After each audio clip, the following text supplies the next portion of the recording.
Palestras virtuais Nova Era Cura Espiritual. Expositor: Décio. Segunda, dia 2 de novembro.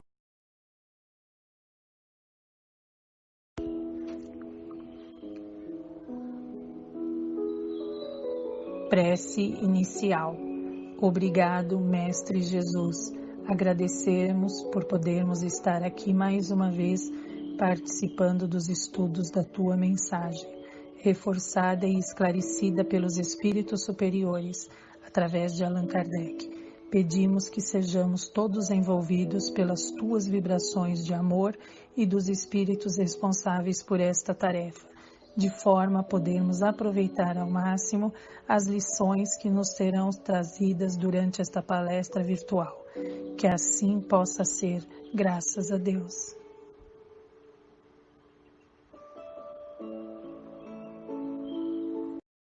Palestra Cura Espiritual.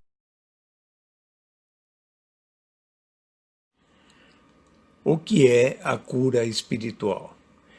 É um tema bastante fascinante, não é? E quase sempre envolve mistério, mistificação. Quando nós falamos de cura espiritual, nós devemos lembrar que geralmente nos leva à esperança de uma cura. Como o doente passa a ter uma grande esperança nessa futura cura, mas ao mesmo tempo não tem o conhecimento necessário sobre o espiritismo e o mundo espiritual, acaba acontecendo muitos erros, não é isso?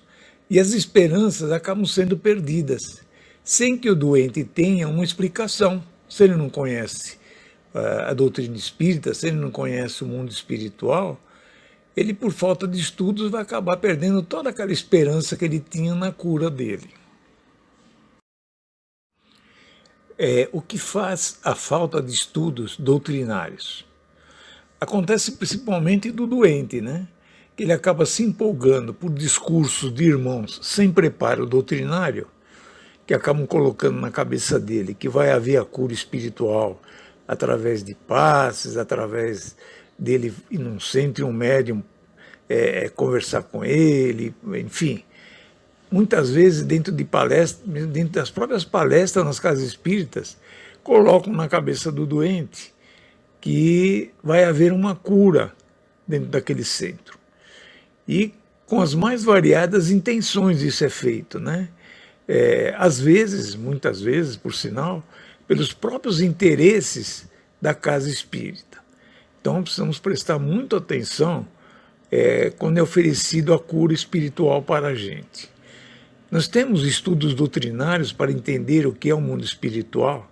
Nós temos estudo suficiente para saber o que é ação e reação, causas e efeitos. Quer dizer, são coisas que nós precisamos ter o total conhecimento para poder entrar numa dessa, né? Outra coisa importante, nós temos merecimento. Isso é um fator determinante na cura. O que o doente procura na cura espírita? Geralmente procura a cura mais rápida, ou o caminho mais fácil, sem a devida preocupação de primeiro procurar a medicina da terra. Então é importante, em qualquer doença, sempre procurarmos primeiramente a medicina da terra. Ele também ele procura a cura mais rápida pela fragilidade em que se encontra, ou talvez até pela conversa de irmãos menos preparados e voltados para o misticismo. Isso é terrível, né? Irmãos que estão muito ligados no misticismo acabam colocando na cabeça do doente que a cura espiritual vai acontecer normalmente. Então, esse doente acaba se sujeitando a práticas nas casas espíritas mal preparadas e que usam o misticismo, fazendo com que o doente acabe tendo problemas na sua saúde física e mental. O que diz o Kardec sobre as curas espirituais? Vamos lá no livro dos Médiuns, capítulo 14, item 7, vamos ver o que ele fala. Segundo Kardec, diremos apenas que esse gênero de mediunidade consiste principalmente no dom que possuem certas pessoas de curar, pelo simples toque, pelo olhar, mesmo por um gesto, sem o concurso de qualquer medicação. Dir-se-ia, sem dúvida, que isso mais não é do que o magnetismo. Evidentemente, o fluido magnético desempenha ali importante papel. Porém, quem examina cuidadosamente o fenômeno, sem dificuldade reconhece que há mais alguma coisa por trás disso. A magnetização ordinária é um verdadeiro tratamento seguido, regular e metódico. Pergunta de Kardec aos espíritos, né? Ele pergunta no Livro dos Médiuns, podem obter-se curas unicamente por meio da prece? E os espíritos respondem, sim, desde que Deus o permita. Pode dar-se, no entanto, que o bem do doente esteja em sofrer por mais tempo. Então julgais que a vossa prece não foi ouvida. Isso é muito comum, né? A gente faz a prece e acha que a cura tem que ser imediata, e quando a gente não vê essa cura, a gente acha que aquela prece não teve efeito. Na realidade, será que nós temos merecimento para essa cura? Será que nós não temos que passar por isso? Não faz parte da causa e efeito? Não faz parte de alguma coisa do nosso passado espiritual? Quer dizer, há uma série de coisas por trás de tudo isso, né? Então, será que nós não tivemos um alívio nessa nossa doença? Deus ele pode aliviar a nossa doença, mas ele não pode fazer a cura simplesmente porque nós queremos ou porque nós fizemos a prece. Não. Né? Existe uma série de coisas por trás disso, como nós falamos agora. No que reside a cura do doente? Olha, nós percebemos pelas palavras de Kardec que a cura deverá ocorrer pelo próprio doente e não através de médiuns locais ou práticas místicas. A reforma íntima faz parte desse processo por parte do doente. E dizer o contrário, preconizando uma cura, é a demonstração de limitação do médium em seus conhecimentos. Se ele tivesse pelo menos um pouquinho de estudo, ele veria que tem vários fatores, como nós dissemos na pergunta anterior, não é isso? Não é assim simplesmente que vai acontecer. Essas práticas místicas, que muito ocorrem nos centros espíritas, não podem acontecer. Você tem que entrar sabendo, através do estudo doutrinário, que poderá haver a cura. Mas existe uma série de circunstâncias que nós devemos levar em conta. É só através do estudo que nós vamos ter conhecimento. Como curas podem ser realizadas por este ou aquele médium? Como dissemos antes, a cura reside no próprio doente. Infelizmente, temos médiuns charlatões ou ignorantes de estudo doutrinário e que acabam sendo desmascarados com o tempo. Como diziam os espíritos a Kardec, espíritas, estudai. Há uns tempos atrás, nós vimos em nossa casa médiuns prometendo cura ou conversando com quem estava recebendo o passe, e numa certa situação, essa pessoa, quando foi tomar o passe, disse, não quero tomar passe com este, eu quero tomar com aquele, que aquele sim resolve meu problema. Por que ele resolve o problema? Se por trás dele existe um espírito, geralmente um espírito médico, que está fazendo aquilo que é necessário àquela pessoa. E levar em conta também, né, tudo aquilo que nós falamos antes, né? Merecimento, ação e reação, causa e efeito, encarnações anteriores, quer dizer, tem uma série de coisas por trás. Então o médium não pode prometer a cura nunca. Os maiores exemplos vêm das curas de Jesus. Então vamos dar como exemplo uma das curas, a perda de sangue. Jesus caminhava em meio a uma multidão e várias pessoas tocavam ele. Nesta ocasião, uma mulher que padecia de hemorragia há mais de 12 anos e que havia procurado vários médicos, ela toca nas vestes de Jesus, que por sua vez percebeu algo em especial, diferente de todos os outros que o cercavam, pois nesse toque sentiu um fluxo de fluido saindo dele em direção a uma pessoa específica. E a mulher ficou curada. O interessante desse relato é que Jesus ficou curioso em conhecer quem era responsável pela atração do fluido que expeliu naturalmente mediante o estímulo que recebera. Olhando ao seu redor, perguntou aos discípulos quem o havia tocado. A mulher, cheia de receio, se apresentou, pois sentiu o efeito imediato daquele fluido em sua organização física perispiritual. Jesus então olhou e disse: sua fé te curou. O que aprendemos com as curas de Jesus? Bom, a cura através dos fluidos mostra, pelas curas do Mestre, que a postura do enfermo é fundamental para a cura. Jesus sempre afirmava que a fé do paciente que o havia curado. E através desses exemplos do Mestre, podemos analisar que quanto foi a ação do médium ou do doente nesta cura. Quer dizer, deve ter uma ação tanto do médium e deve ter a ação do próprio doente na cura, ele querendo ser curado, né? E dentro das especificações que nós falamos antes. O que cabe ao médium curador? Bom, o médium que participa das curas deve estudar sempre e se aprimorar na mediunidade e principalmente cuidar da própria saúde.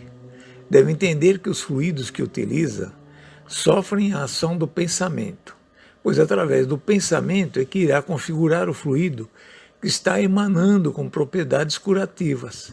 Então ele precisa se cuidar muito, esse médium curador, né? Além da própria saúde, deve se cuidar da sua reforma total, reforma íntima, cuidar da sua vida particular, ter bons hábitos, né? E isso em todos os dias da semana, não só nos dias de trabalho na casa espírita. Alguns se preocupam apenas com o dia do trabalho na casa espírita. É de segunda-feira, então na segunda-feira eu vou me cuidar. E o resto da semana? O resto da semana ele extravasa. Ele bebe, ele fuma, né? Ele faz coisas, hábitos que não deveria fazer nunca. Ele tem que ser uma pessoa imaculada nesse período todo. Ele tem que entender que ele é uma parte de Jesus. Ele está processando uma cura. Se o doente realmente merece, ele vai conseguir isso sim. Mas ele precisa se cuidar, e se cuidar muito sim. A fé do paciente. A postura de fé do doente é primordial para a cura, como dizia o Mestre Divino. A tua fé te curou. O enfermo, com a fé fortalecida diante das doenças e dificuldades, e passando a conhecer a doutrina espírita mais profundamente, ele muda suas crenças e valores. E mesmo que não consiga a cura do corpo, pela doutrina espírita ele vai aprender que vai alcançar a cura da alma, que é muito importante nessa hora. Então, através das séries de coisas que nós falamos durante essa palestra, né, o estudo é primordial para o doente ter a sua cura ou não. Mas não vamos dizer que ele não tem a cura, ele tem a cura sim. Ele sempre vai ter a cura da alma. E isso é muito importante para nós como espíritos imortais. A importância da transformação pessoal. Para terminar, vamos dizer que seja a doença física ou psíquica, o importante nessa cura é a transformação pessoal, a reforma interior do doente, pois do contrário, a cura poderá ser apenas aparente e voltando após certo tempo. Quer dizer, vai ter uma cura aparente, como acontece em algumas mistificações, mas isso é só aparente. Logo a doença volta e volta muito mais forte.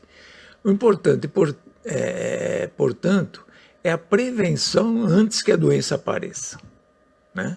Para que a doença não apareça um dia em nossa vida e que a gente não possa sofrer, para isso a reforma íntima é primordial. Temos que começar desde já, tornando a tarefa muito mais fácil nos momentos difíceis de nossa vida. Reforma íntima já. Nós oferecemos para vocês, caso alguém queira fazer a sua reforma íntima já, ou tentar entender como ela funciona, nós oferecemos curso sobre isso. Esse curso chama-se Reforma Íntima à Distância. Se tiver interessado, coloque em nossos comentários nome ou e-mail, para que a gente possa entrar em contato e oferecer a vocês as condições desse nosso curso. Obrigado a todos. A seguir, prece final, passe virtual. Continuem ligados ao nosso vídeo.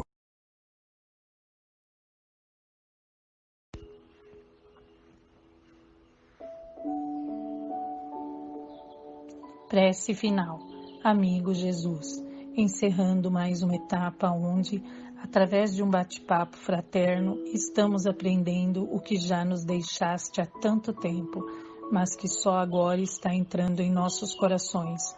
Obrigado, amigo, por estes amigos do canal que se esforçam em manter vivas nossas esperanças. Muito obrigado, assim seja.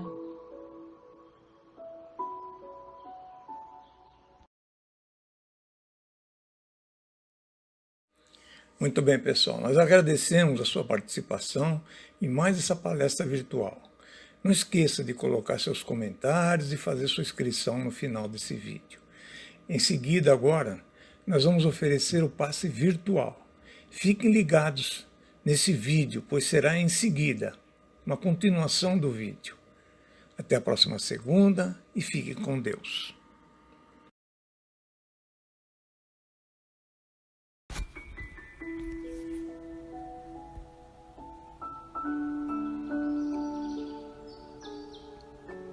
Eleve seu pensamento a Jesus com muita fé.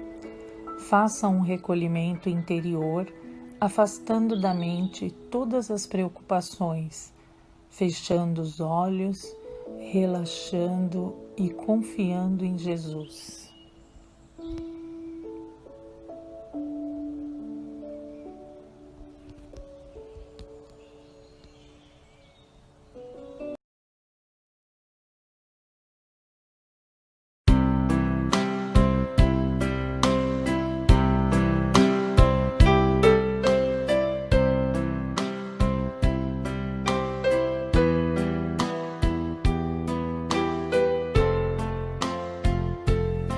Deus, nosso Pai, que tendes poder e bondade, dai força àquele que procura a verdade. Ponde no coração do homem a compaixão e a caridade. Deus, dai ao viajor a estrela guia, ao aflito a consolação, ao doente o repouso. Pai, dai ao culpado o arrependimento, ao espírito a verdade, à criança o guia, ao órfão o pai. Senhor, que vossa bondade se estenda sobre tudo o que criastes. Piedade, Senhor, para aquele que não vos conhece, esperança para aquele que sofre.